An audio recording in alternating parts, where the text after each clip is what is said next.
this is Melissa Lane, and you're listening to the LifeKraft Podcast, where we will be bringing you new insights, awareness, and tools to create a fulfilling life.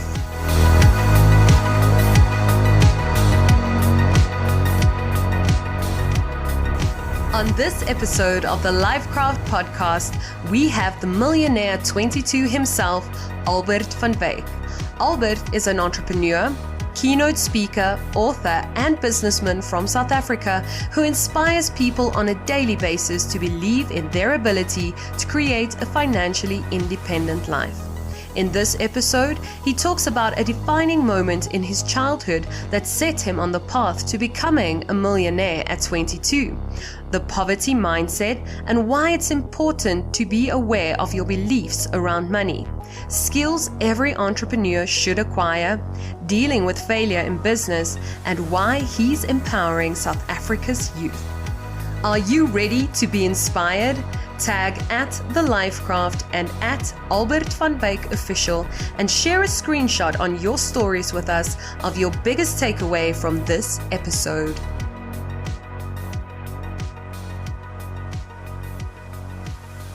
Albert, welcome to LifeKraft. I'm so excited for our audience to get to know you. You are one phenomenal man. You have achieved so much already, and I can't wait for our audience to get to know you better and hear your story. Thank you for being here today. Thanks for having me. I'm very excited about what we're going to talk about. I'm very excited about your content, and I'll always check out everything you do as well. So very valuable content from your side. So I'm excited to be a part of that, and I'm looking forward to what we're going to talk about today.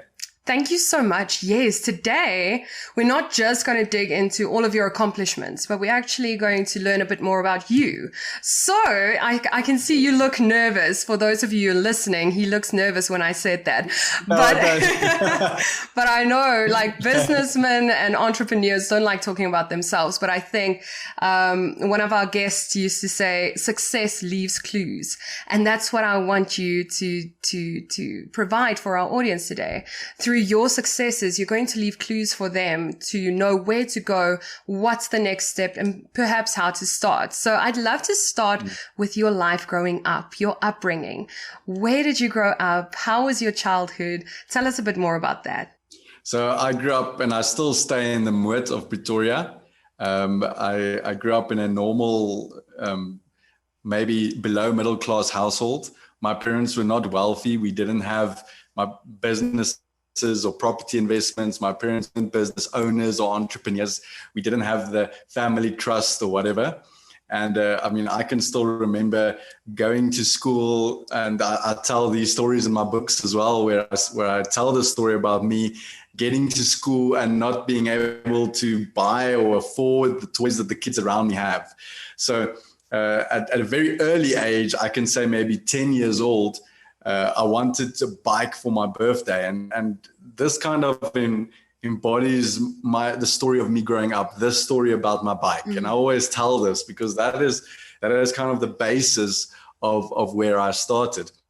So I told my dad I want this bike for my birthday when I was 10 years old, and he said, "Yes, you can have the bike." And we went to the bike store, and I can still remember to today how we walked into the store, and we saw all the beautiful bikes, and it was a cool breeze, the morning wind and everything. And then I saw my bike at the back of the store. I was like, that's the one I want. And I told my dad, that one right there. And it had like orange in the front and carbon fiber at the back and everything. It was the most beautiful bike that I ever saw. And my dad walked up to the bike. He looked at the price tag. He called the salesperson closer. And long story short, I couldn't get the bike. Sure. So it was my birthday. We couldn't buy this bike. And that was kind of my primary school experience. When I was at home, we grew up a certain way, but you didn't understand the lack that you had, or you didn't understand that you were actually poor. But when you get to school, you see all of these kids with the shiny bikes and the shiny toys and all of the gadgets and stuff. And then you start realizing that, hey, there's something wrong here. Why can't we have these things? Why can't we buy these bikes and stuff? And that's, when I started asking my parents the question, I was like, why can't we buy these things? Why can't I have these things? Why can't we afford these things? There must be something wrong. And my parents were very supportive parents. They were very always motivating me, supporting me to be better, even though they never read the books themselves, that they never made the money themselves. They were very supportive of me doing that. Wow. So when I started asking my dad all these questions, like a proper 10-year-old, does, how can I buy this? Where does the money come from? How do we make money? And all these kind of things. He said, you know what, Albert, I'm not a millionaire and I cannot teach you how to do that. And that was for me one of the biggest, pieces of advice that he ever gave me, or that anyone ever gave me, was that moment when he said, you know what, I don't know how, but this guy does. And he handed me a book and he said, read this guy's book. And I started reading business books. And that was age 10 when I started reading my first business book, trying to find out, how do you make money? How do you earn more money so that you can buy these things that these other kids have? And that was basically my childhood growing up, how entrepreneurship started for me, because then I started reading these books and then I started implementing the stuff in these books. I started selling stuff at school and doing all kinds of little entrepreneurial endeavors. And that's basically where I could say where my journey started. That's powerful. I relate. I also didn't grow up very wealthy, and I was always fascinated with wealth and the concept of money and making money to make more money, and not having the burden. I think it's such a burden to live in poverty. It's not freedom at all. But I want to know, was the moment that you decided to become a millionaire that moment when you couldn't get your bike? Or was there a moment later when you were a bit more conscious and you grew up a bit where you decided, I'm going to do this? Because you became a millionaire at the age of 22. 22! Where the rest of the people might be partying and drinking and learning how to get over hangovers, you were just becoming a millionaire. So there had to be something that clicked. When did that happen? When I was in primary school, I just wanted a bike, right? And I just wanted toys and stuff. So I started selling all kinds of things. So I always tell the story about the Scooby-Doo strings. When the kids like these strings, I actually have them here on my keychain to remind myself. My word, I remember them. Remember this stuff. So I could not do that to save my life. So I don't have the patience. I used to sell these things at primary school for a 50-cent markup to the other kids. And that's how I made pocket money, because I didn't receive pocket money. If I wanted to buy something, I had to make my own money. So, and I mean, that turned into a toy store, and I sold all kinds of toys like clap guns and slime balls and all these cheap Chinese toys and stuff. And the headmaster said I couldn't sell toys at school. So I stood outside the gate every day as the kids came out. That's awesome. Sold them toys. And then in high school, I mean, it just got bigger and bigger. I started selling phones, laptops, TVs, and computers, all kinds of stuff. I had a music school. I had a little other business where I created like figurines and stuff. I rented out matric farewell cars. I started getting into construction, like painting houses and building carports and stuff. Then I started buying and selling cars, like Polos and Golfs and stuff like that. So I started getting into this entrepreneurship thing. And I think it was grade 10 or 11 when I would say I realized that, hey, I can make money with this thing. I can generate money with these businesses and endeavors. Like, I can really make some money. And I think at that stage, at that age, my dream also changed, because up until that point, it was all about getting bikes and getting a guitar, buying this or buying that, just getting myself out of that poverty state where I could start buying things that my friends in primary school and high school had, just to feel like you're there. But then I think in grade 10, around grade 10, 11, I realized that there's more to this than just buying things to be up to date with your friends. And at that point, my dad was working a night shift at the airport. So he would leave when it was dark in the morning and come home late when it was already dark. He would sleep throughout the day, maybe a few hours. Then he would work over weekends and stuff. So I barely saw my dad during that period of time. And then it clicked for me. And I was like, wow, okay, I don't want to work like this. And my dad's working so hard, and we're barely even, we're not even getting through the month every month. Every month there's a meeting about the credit card being completely, empty. So, I mean, he's working that hard, that type of hours, and we're still not getting through the month. And then I decided, look, there must be something else. And I've been reading these books. I've been applying these entrepreneurial things. And then my dream changed to become financially independent. So I think that's when it clicked for me, when I said, hey, I want to become a millionaire. I want to become not only a millionaire, but financially independent, so that I don't have to go to work, so that I don't have to have a 9-to-5, so that I can do what I want to do, so that I can chase my purpose or my dream. Even though I didn't know at that stage exactly what my purpose was, but I knew that I would find it, and then I would need money to fund that, so that I didn't have to go to work every day. So I think, to answer your question, I would say it was at age 15, 16, when I made that click to say, hey, this is time to. And since then, you're right. I didn't go out and party a lot with friends. I saved my money. Yeah. I worked on businesses. I hustled while other people were spending money. I was making money. So I had a completely different lifestyle than the normal teenager in terms of, building my businesses. I love that. The only way you can get a completely different life to the average person is if you live your life completely different. And I think you are a testament to that. But wow, that was I'm like, whoo, my head is spinning with all of the information. You mentioned financial independence, financial freedom.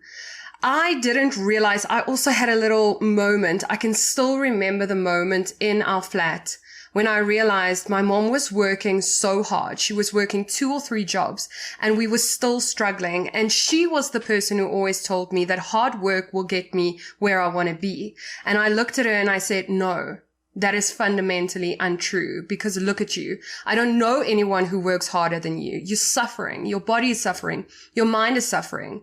And hard work is getting you nowhere.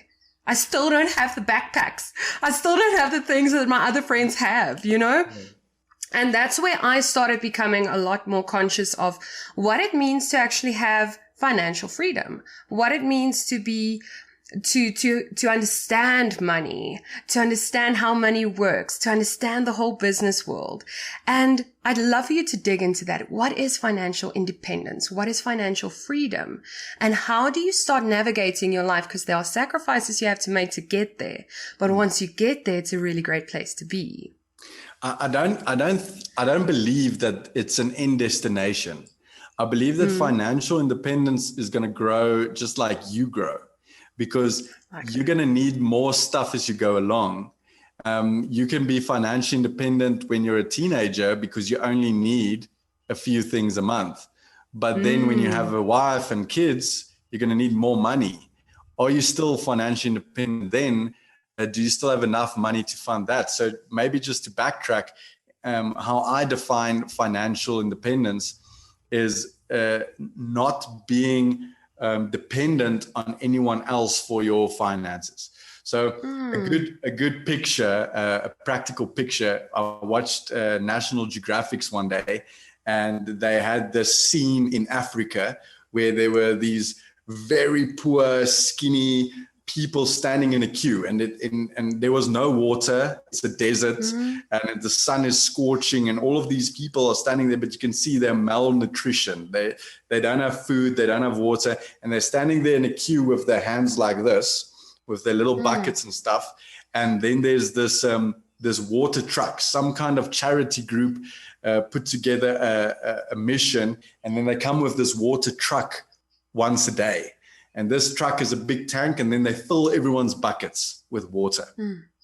That for me is dependence, because now you're standing in the queue to get water. And what the thought that went through my head while I was watching this terrible scene was, why don't one of the guys dig a hole and find their own water underground? Wow. Why, are they standing in the queue? What if one of the guys or a few of them grouped together and they went and they dug for their own water? They dug their own well and they got their own fountain of water, and then they can have unlimited water the whole day.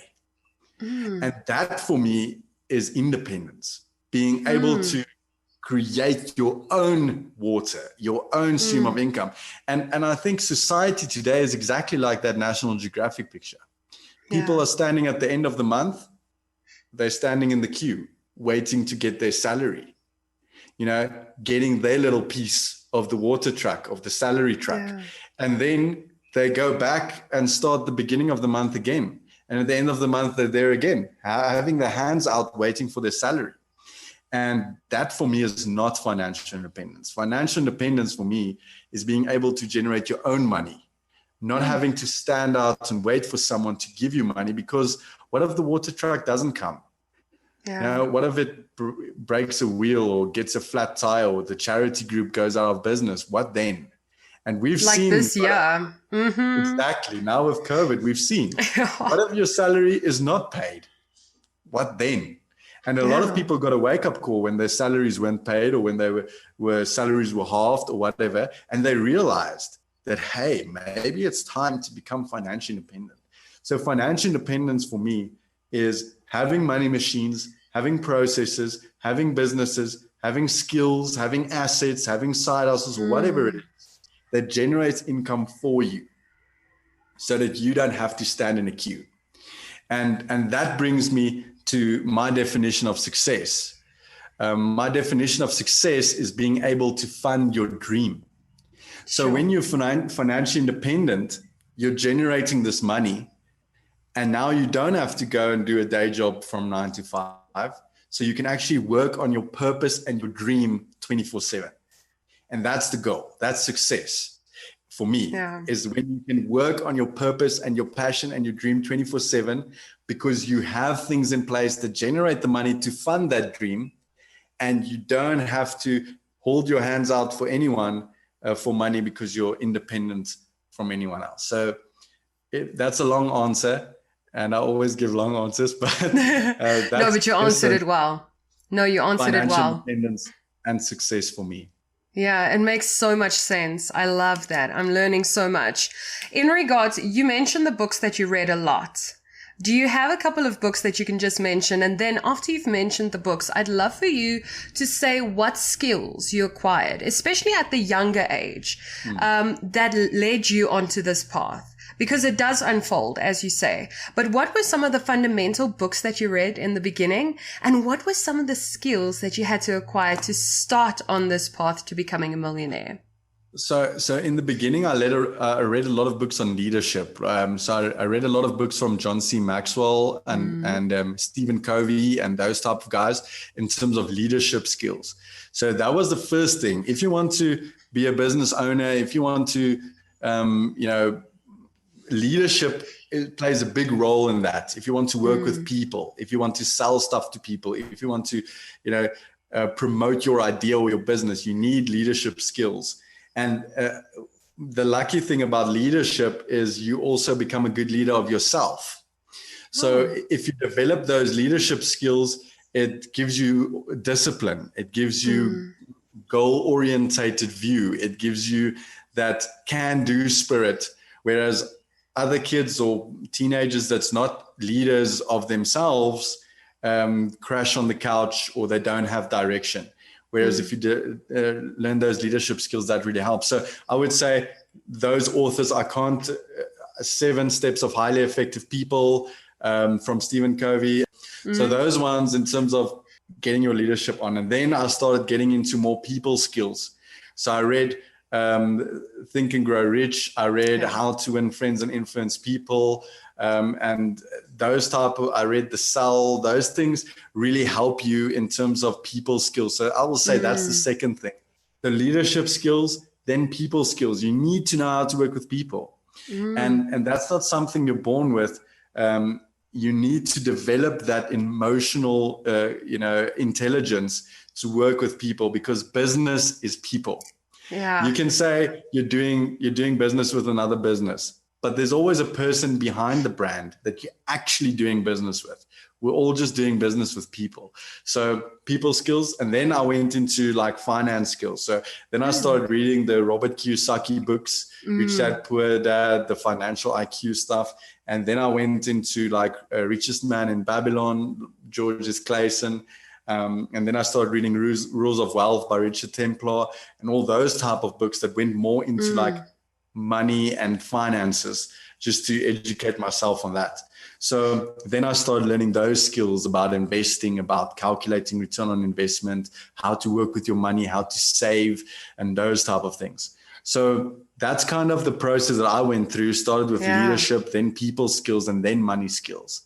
And that really worked well for me growing up and running these businesses. And to be quite honest, whenever I had a problem or a business and I saw, hey, I can create a good product, but I struggled to sell it, then I would go to the bookstore and get a book on selling, and then I would read it so that I could educate myself on how to sell it. And then I would see, okay, I'm great at selling now and the product, but there's a problem. I don't get return customers. Then I would read a book on, how to manage your clients better, or how to engage, and just find the places where you need to improve your recipe until you have the perfect recipe, and then you go. That is fantastic. I know in my own life as well, books and podcasts and learning from other people who have done what I want to do is vital. And I think we live in an age where we can learn all the time. We can all be lifelong students. And I think we need to be, because we need to adapt to the new world that's happening at the moment, and that will continue to happen. But I love it. You mentioned so much on social media that it's important to start from the bottom. And I love that, because in my own life, I've seen what it means to start from the bottom. And I've seen these instant millionaires and instant relationships with these new weird shows, and instant this and instant that. And it's just a disaster. It's a disaster to look at. It sounds amazing. Win the lotto, but all of them lose their money. Or like most of them, I think 99% of them do. So why is it so important? And why do you mention so much that we need to start from the bottom? It's absolutely crucial for two reasons. One, people use money as an excuse not to start. So they say, I need money, I need a business partner, I need an investor, I need this, I need that. And then they don't start. So that's why I mention it a lot, to say that is a myth. You can start with zero. Like I started with zero, and I'll show you now exactly how I did it. So, that is the first thing. The second thing is, if you just take money from someone without having learned the lessons, without having the experience, without walking the mile, then you're going to make a mess out of everything. And I hate this culture where even now, if you just type in Google how to start a business, all of these magazines and things tell you one of the first steps is to get funding. That's the worst possible idea ever. I mean, it's like, imagine your favorite car. Let's say you have a Range Rover Evoque or whatever, and will you give the key to someone that doesn't even have a learner's license and say, hey, there you go, drive my car? No, you won't. They need to have experience first before they can sit behind the wheel of the business. And similarly, if you look at these guys like Nike or Adidas, do they go to a guy on the couch that hasn't done anything and say, hey, we want to sponsor you? No, I mean, they go to the track and they find the best athletes that has performed the best, that has been running hundreds of kilometers, that's been attending events, and then they sponsor and back them. So this culture of you can start with zero and they just fund you. You haven't done anything. You haven't even had one business or read one book, and now someone's funding you. That's the worst. So that's the two reasons why I talk so much about this, because they destroy lives. When you put an entrepreneur and you give him R1 million and he's never even run a business, he's just going to hire a bunch of people that has families, and then business is not going to succeed. They're not going to make money, and all of those lives are going to be ruined. So the important thing about starting from the bottom is that you learn these lessons. You make the mistakes while the stakes are low. So you're going to make a lot of mistakes, but rather make mistakes with 1,000 Rand than with 1,000,000 Rand. And that's the idea of starting from the bottom, taking the tackles, learning the lessons, developing a recipe, understanding yourself, understanding the business, understanding the industry, until you're at a point where you're actually generating a lot of money and income. And then you'll find that 90% of the time you won't even need funding from there. Wow. Because your business is already doing very well, and you're already generating profit. So that's why I think it's important to start from the bottom. You need to develop the skills and the lessons as you go along. How to do it is actually very, very easy. We see it every day. We see it all around us. Think about Take-A-Lot. How does it work when you buy a TV on Take-A-Lot? You pay them for the TV, right? They don't have the TV. Don't think they have there.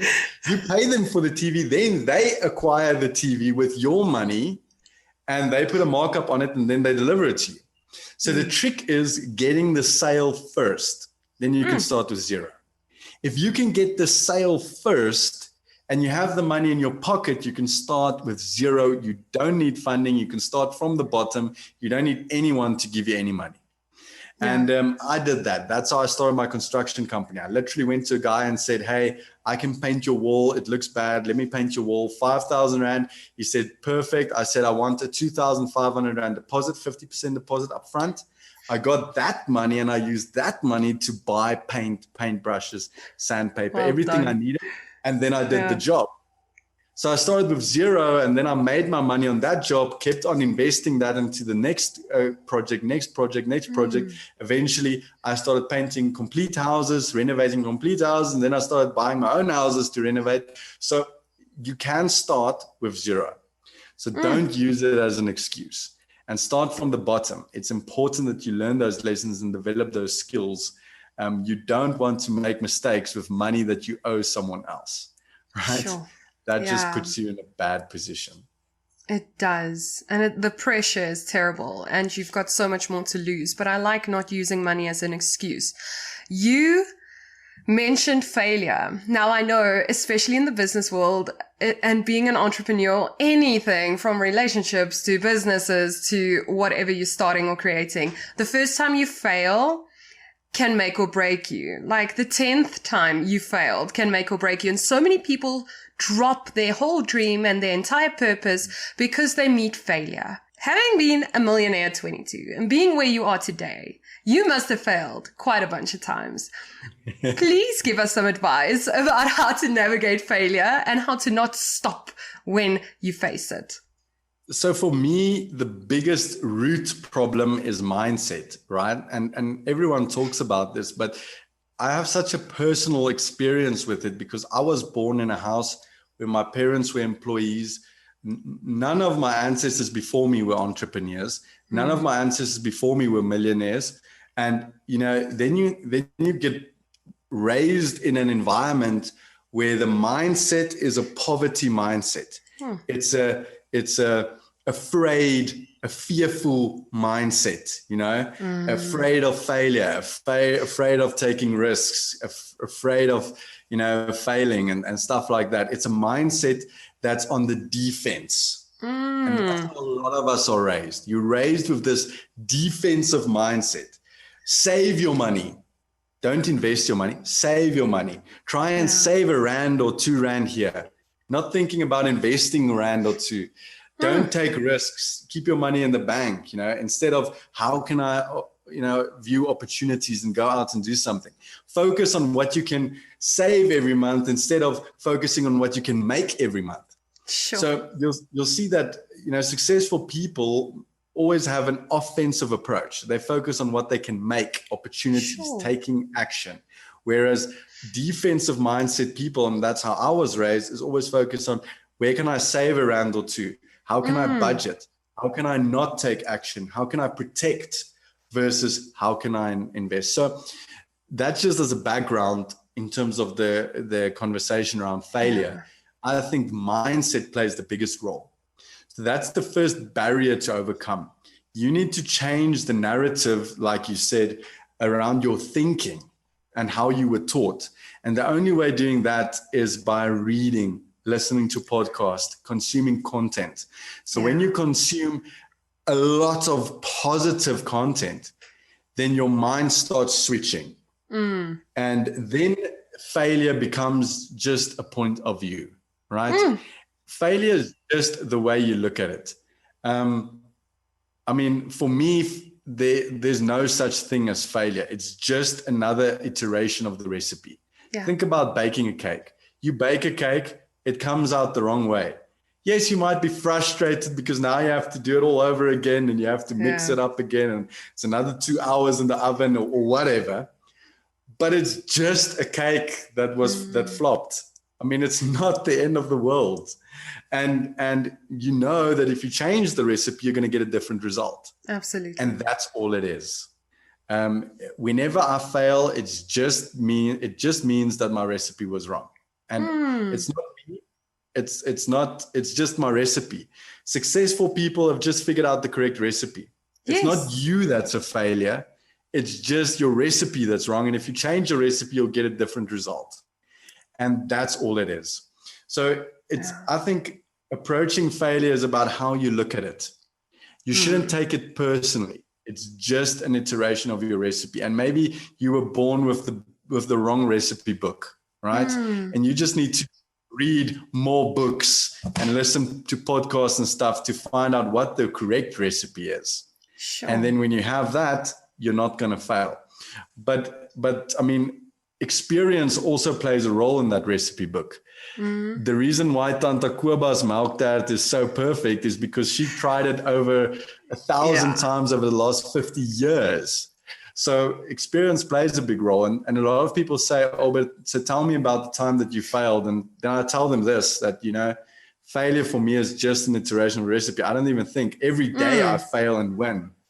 Sure. But you can say in high school, I had a business where I lost 25,000 Rand with my business.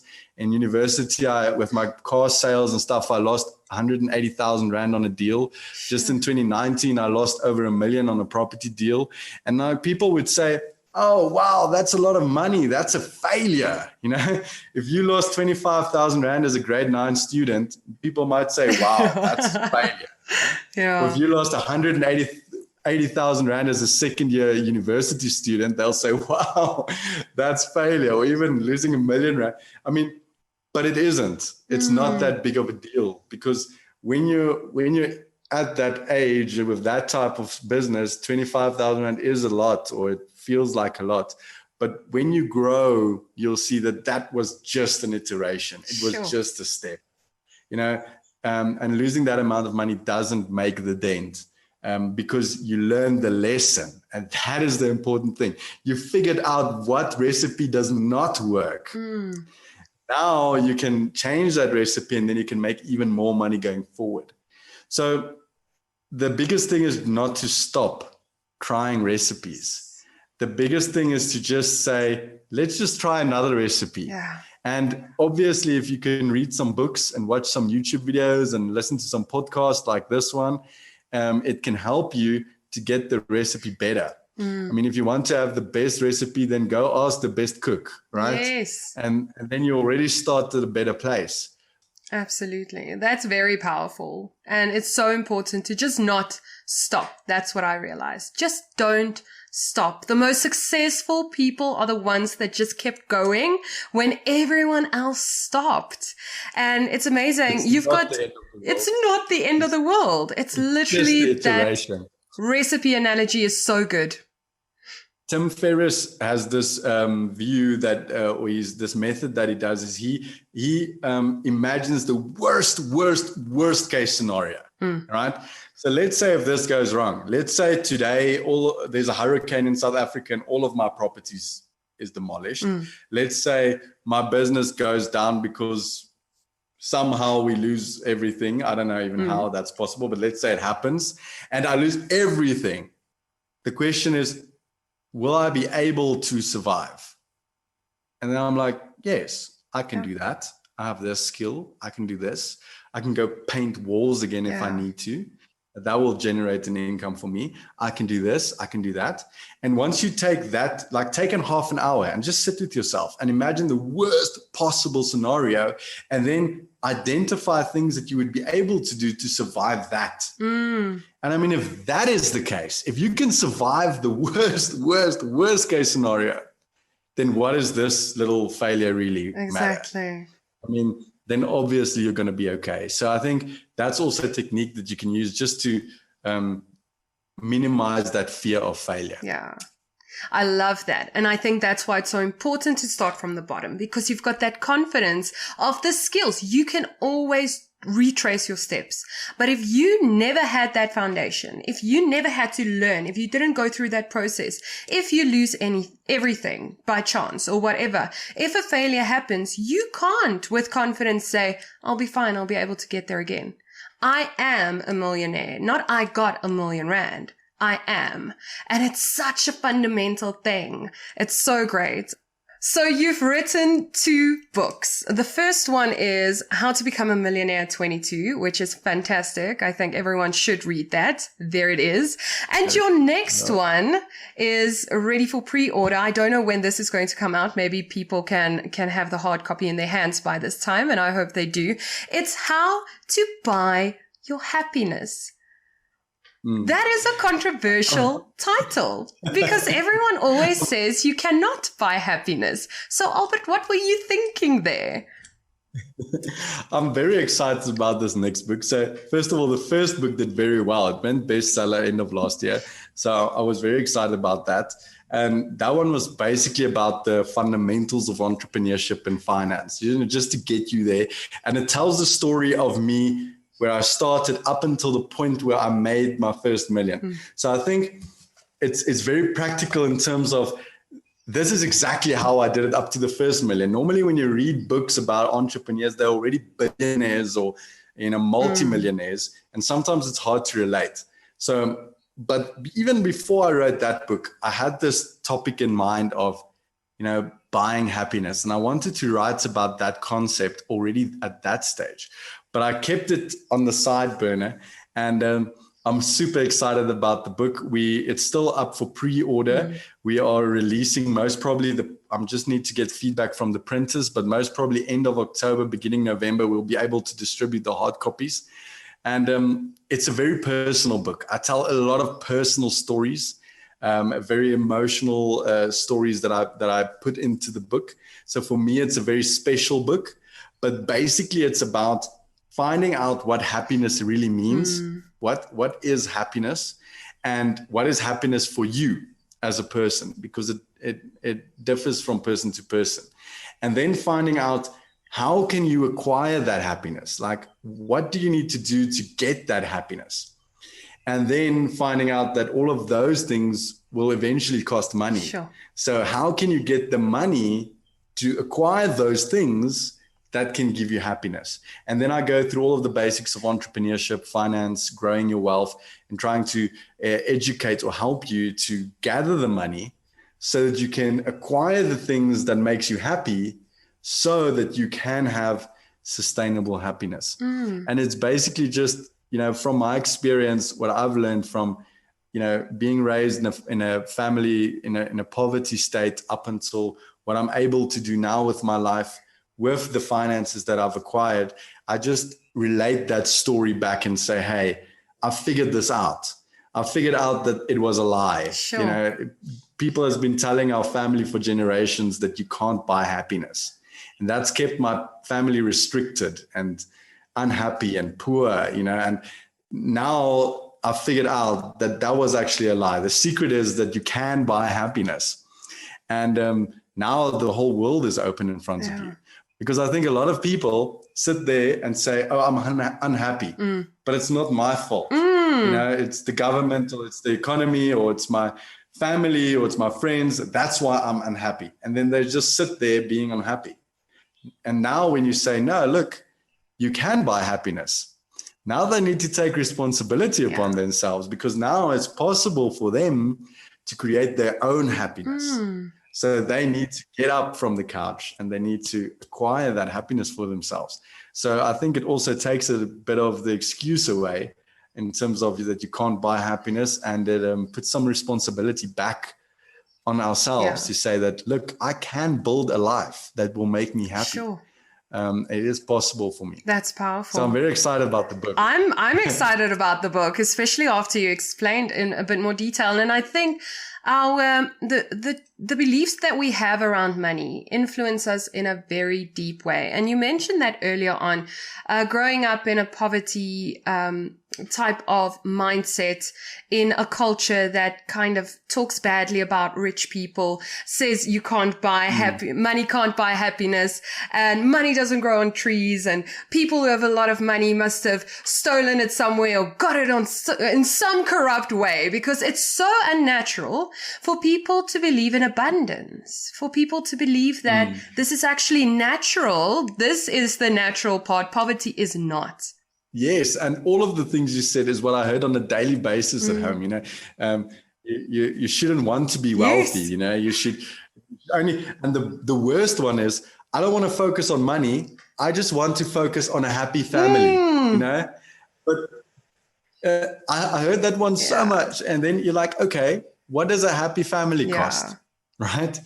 You need a roof. You need a house. You need food for the kids. You need a dog for the kids to play with. You need to have the dog and the kids on the lawn. If you want a green lawn, that's extra, if you want to. So a happy family costs money. And I think, like you said, those lies or that, ideas keep you in poverty, free from that mindset, and move into that abundance mindset to say that, hey, I can do this. How do you do that, especially if you're stuck in there? I'm just thinking in terms of where I was a couple of years ago and where one of our listeners might be. It's all fine and well, but they believe it's true. You're still stuck in that belief that it's true. How did you start moving out of those types of beliefs? Content.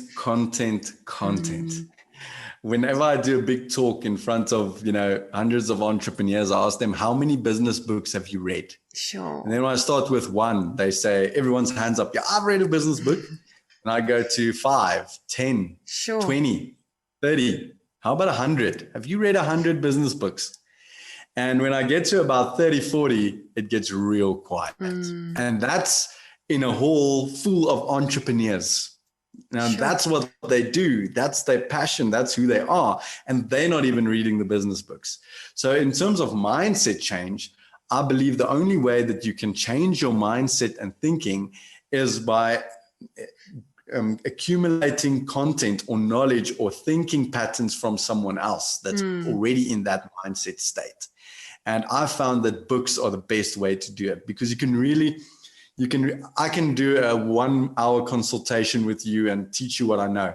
But if you read this book, you'll know exactly what I think, how I approach things, and you can adopt some of those thinking, patterns and ways that I see the world for yourself. And that's how you build your mindset.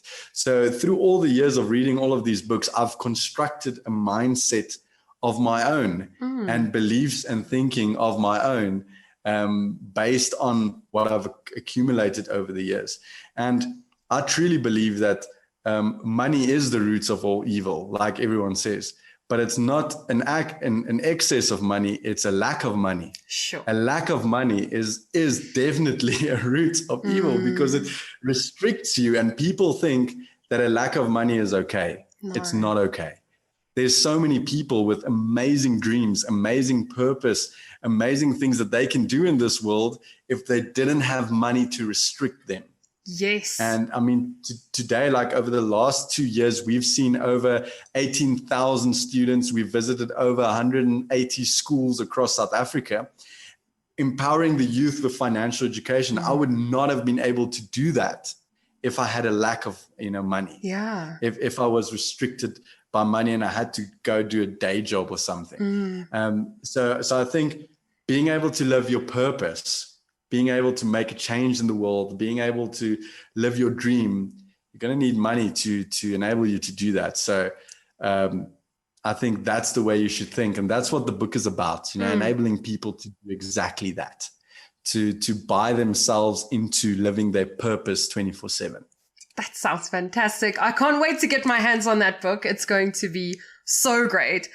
But the last question that I want to ask you is, what is the one thing that our listeners can do to live their everyday lives better? So I would say get a carrot and get a stick. That's the one thing that you can do today to live your life better. Because a lot of us, we know what to do. We know what we should do. We just don't have the motivation to get up off the couch, to switch off the series, to, work a little bit later and get up a little bit earlier. So I think the problem there is the motivation aspect. And so I would say the one thing that you can do that will serve you for the rest of your life is just to get a carrot and a stick. And what I mean by that is when you have a donkey and you want the donkey to go forward, you either dangle a carrot in front of him so he walks forward towards the carrot, or if he doesn't want to walk, you take out a stick, right? To make sure he walks in the right direction. That's how they've done it for ages. And you can do the same in your life. So just to give you a practical example, my carrot is my purpose, my dream. Traveling the world, speaking on big stages, empowering people with financial education. That's part of my carrot. And I have posters of that everywhere, on my phone, on my laptop, against my wall. So every day I wake up, I see what I want to become. I have that goal, that dream right in front of me, dangled right here. And that motivates me to get up off the couch and do something. And then my stick is where I grew up. I don't want to go back to poverty. I don't want to go back to a day job. I don't want to go back to a position where I'm limited by finances. I don't want to be in a position where I can't do what I want to do just because of money. Like, I don't want to be in a position where I have to say no to things just because of money. And that's my stick. So that motivates me every day to get up and do what I need to do. And if you have a carrot and a stick and you put posters and stuff everywhere to remind yourself of that, then you'll have a better life. You'll see that in every aspect of your life, your business, your relationships, everything, you'll do better and you'll do more. The one important thing that I do have to mention is that the carrot and the stick should be very emotional, right? It can't just be a beach house and a nice car that you don't really. It needs to be something emotional. So I told you a story about my dad and how I missed him when he worked so hard, right? That's an emotional thing for me. It was very emotional for me as a child. And I tapped into that feeling with my stick. And then I remember how that felt. And think about a time where you really were affected by poverty or something like that, and grab that moment and use that as your carrot. At one stage, I tell more about it in my books, but I had a problem with my heart and I almost went to the ER and everything. I had cardiovascular syncope and my life flashed before my eyes. And I always keep on to that moment, because that moment is a very, very emotional stick. And that motivates me to go. And similarly with the carrot, it needs to be something that has a deep emotional meaning to you, because that's going to get you motivated and fired up. So it's a long answer, but that is what I would suggest. The one thing you can do today, right now, go take an hour, just sit still with your eyes closed, tap into your biggest fear or bad memory, or is something that's a stick that can drive you, and tap into that emotion that you will feel when you're in that moment with all of your success and the things you want and your dream and your purpose. And then you take those two, and that would get you going. That is a brilliant answer. Albert, I want to take a moment to just acknowledge you for the work that you're doing, for being brave enough to share your stories, for being courageous enough to write these books and to share what you've been through, and to have the open-heartedness to share your skills and share all of your knowledge with people, because you could have been one of those people who made your millions and just kept quiet and lived your life. But you were brave enough to actually share everything. And that means the bad stuff as well. So thank you for that. Thank you for making a difference, especially with the youth. Thank you for teaching those of us who aren't as clever yet when it comes to finances and money and things like that, how to start moving in that direction, and that it's possible. So I just want to thank you for that, and thank you for your time today. I so enjoyed this conversation. It's a big pleasure, and thank you so much for having me. I had a great time, and let's all keep going forward.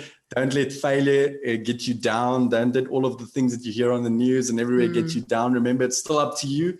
It is possible. Just keep going and just keep on creating your future the way you want it. If you enjoyed this episode and you'd like to share your takeaway or something you heard that motivated or inspired you, we would love it if you would subscribe to our channel, leave a review, and tag @TheLifeKraft on Instagram. Also, feel free to let us know who you'd like to see appear on this show in future. We enjoy bringing you interviews from experts and everyday people so that they can talk about their experiences and share information, tips, and what has worked for them on their journey towards a better life. However, remember that the opinions or advice of our guests and myself, the host, should not be taken as personal, actionable advice and is given as general information and education only. Please always remember to consult a qualified professional before implementing any medical, financial, legal, or other advice that you believe might work for you. LifeKraft is not responsible nor liable for your decision when implementing anything you hear on the podcast. Please listen and act responsibly. The opinions of our guests do not represent the opinions or views of LifeKraft or Melissa Lane personally and are meant as information and general education only.